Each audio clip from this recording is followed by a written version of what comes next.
I think that everything that you create, like every story that's ever written, becomes real. Everything becomes real. Harry Potter is real. You know, Hogwarts is real. It popped into being. And the more energy everyone gives the thing, the more real it is.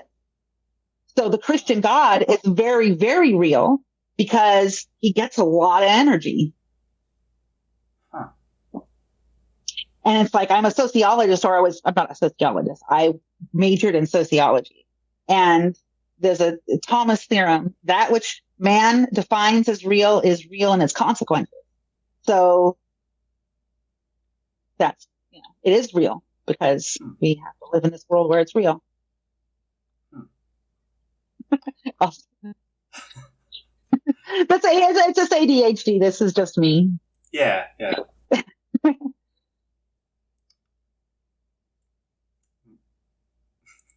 You got me a little speechless there. That's okay.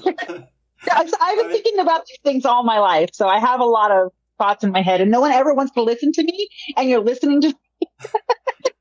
I'm sorry, I was thinking about whether I wanted to go down that path or not. That seems like a long path, which we can go down. Yeah.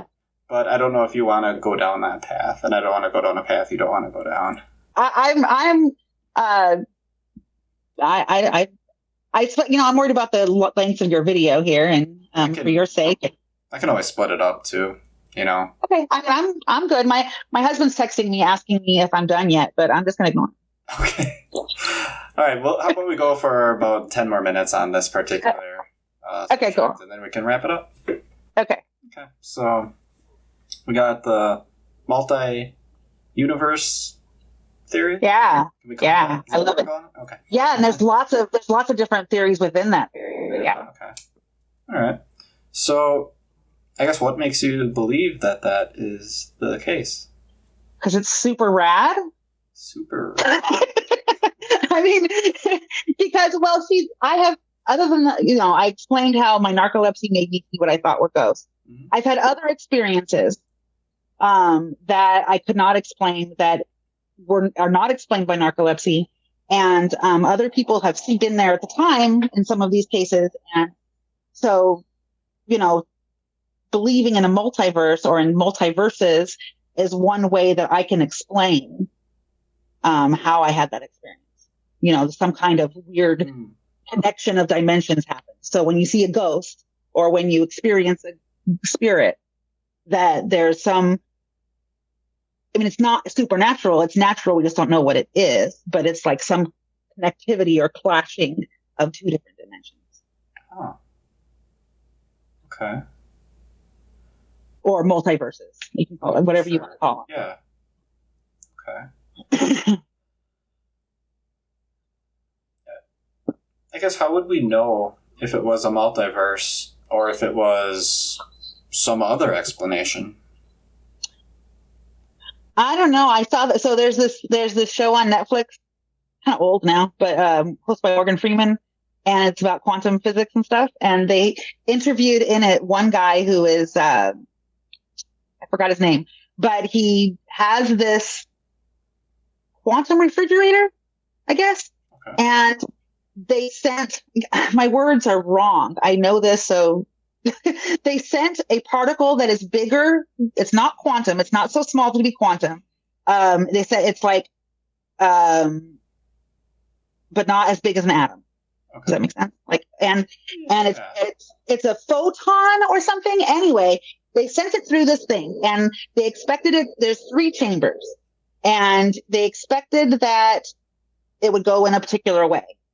And what they started finding was that within these chambers, and I'm really not describing this well, within these chambers, they found that it first went one way, then the other, then it started going both ways simultaneously. So this one photon went in did both of its possible routes simultaneously, and that created a vibration. And so this supposedly proves that 2 realities can exist at once and not just at a quantum level. Okay. Okay, I understand. I think that was a good explanation, actually. Well, I don't know the words, the terms. I'm like quantum refrigerator thingy. I don't know. Don't worry about it. It was fine. Okay. I understood. I completely followed that. Okay, cool. So, how would we know if that would be evidence for multiverses, or if that would be evidence for just how our particular universe happens to work? But it contradicts classical physics so extremely. So I don't know that. How can we? I think then you would have to, in order to say that that's how the universe works. Again, there'd have to be some better explanation. There'd have to be, some way that we can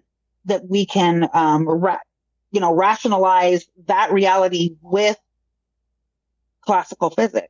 Could there be an explanation? Probably. Probably. Okay. I mean, there might. I'm sure. Other than multiverse. Yeah. No. Or maybe like there's just some sort of discovery about the atom that we just previously didn't know about. Yeah, absolutely. I mean, okay. Yeah. Absolutely, of course. And that's why these are fringe. These are still theoretics and not accepted.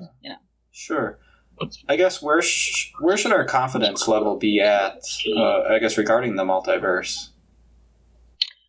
And when I say should, I mean like if we want to know what is true. If we want to know what is you can't have confidence in something that isn't absolutely proven. So, I mean, I think I talked about it before. I have a hierarchy of belief. So, that which is demonstrable, then that which is top, right? That's the solid proof. Then there's underneath that which is logical, that which is mathematical, right? And thought up by smart people. And then underneath that, philosophy that's logical, and then spirituality, religion and stuff. So, I mean, I feel like not multiverses being real is obviously not the default, because that's not up there at the top with demonstrable evidence. Okay. It's the second rung. So if the first one were to disprove the second one, then, don't exist. I guess what if the top one doesn't have the ability to disprove it? Where should our confidence be then? Again, I mean, you can, I guess it depends on what you want to know the truth. I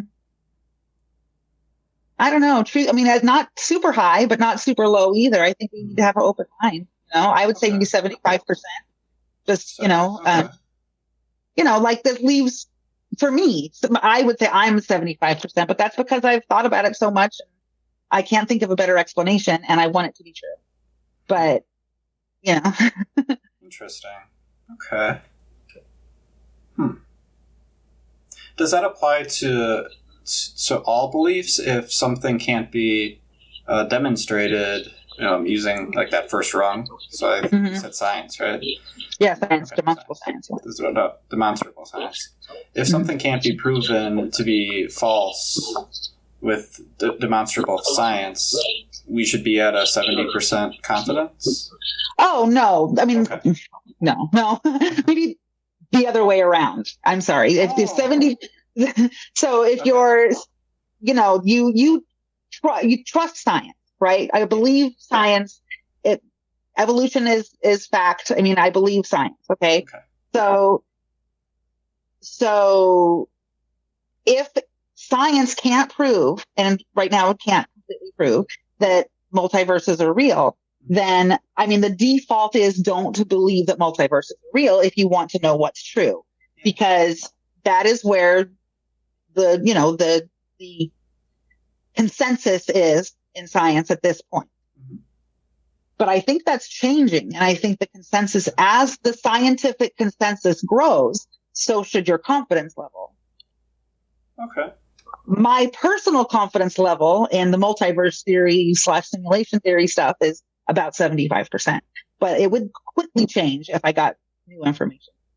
Okay. Interesting. So you you said that our confidence level should be where the scientific consensus is, but yours is not?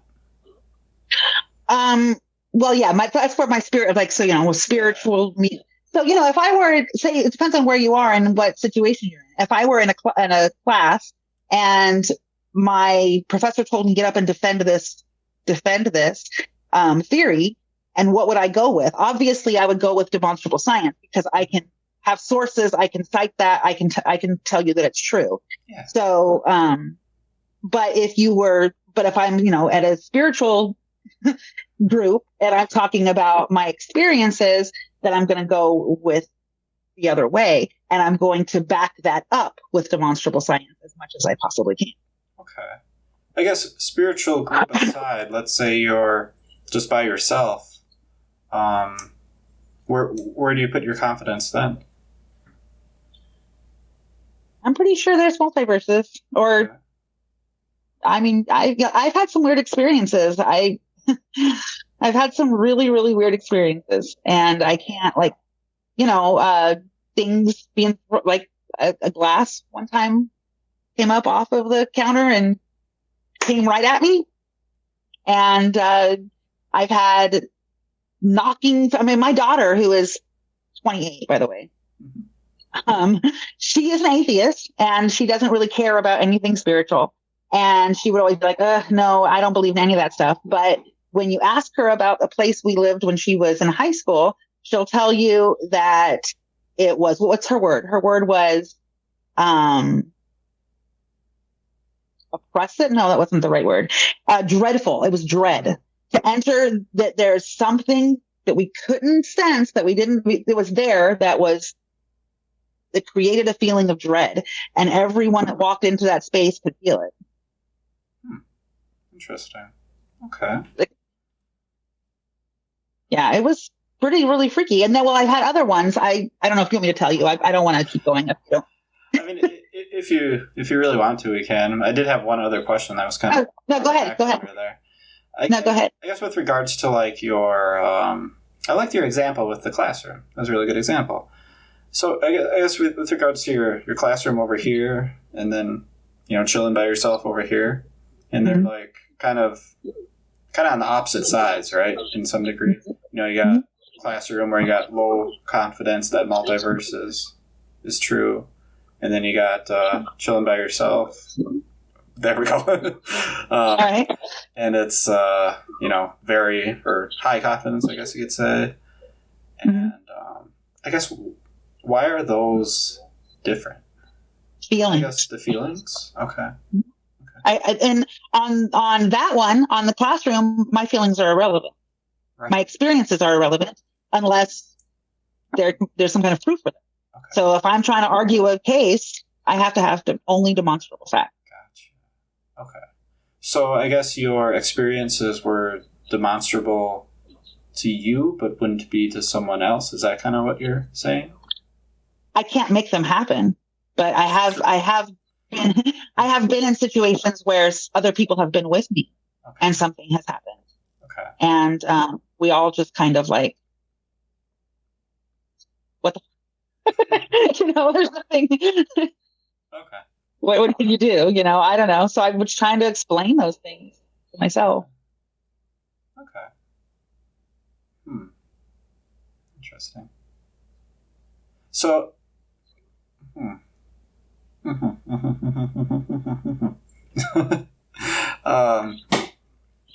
that's me thinking, apparently. So,